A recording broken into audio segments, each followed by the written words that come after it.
მიწელი დავხურე ზუსტად ეხლა. რატო გაჭირვების გულისთვის ვისწავლეთ დავამთავრეთ და სამსახურები არ არის. რამდენად ხარ ჩართულები საქართველოში მიმდინარე პოლიტიკურ და სოციალურ პროცესებში? ეხლა რამდენადაც უნდა ვიყო რა ჩვენს აზრს იზიარებს ვინმე მთავრობა? 2012 წელი არის საპარლამენტო არჩევნების შემოდგომაზე. შემოდგომაზე ოქტომბრის თვეში.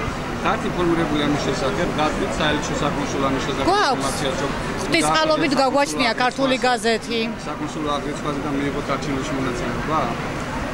შენ შეგვიძლია ემიგრანტებს მივიღოთ არჩევნებში მონაწილეობა?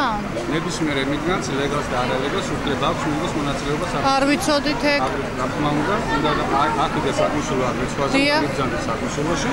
და ამის შემდეგ იღებს საკონსულო აგრეთვეს ბარათს და შეგვიძლია მიიღოთ არჩევნებში მონაწილეობა. ძალიან კარგია რა, არ ვიცოდი ამ ინფორმაციას არ გაგდით საკონსულო არ მუშაობს ემიგრანტებთან ესე აქტიურად, რომ ეს ინფორმაცია მე პირადად შეხება არ მქონია ჯერჯერობით საკონსულოდან სიმართლეს.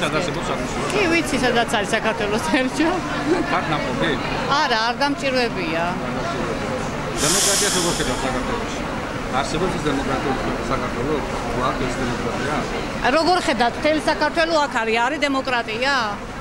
ნახევარი მთელი საქართველოს დედები ათენშია ფაქტიურად, ხო მიტოვებული ყავთ ოჯახები. როგორ ფიქრობთ თქვენ? არსებობს დემოკრატია? არ ვიცი, ვერაფერს ვერ გეტყვით. წარე სიმართლეა. არა, ის კარგად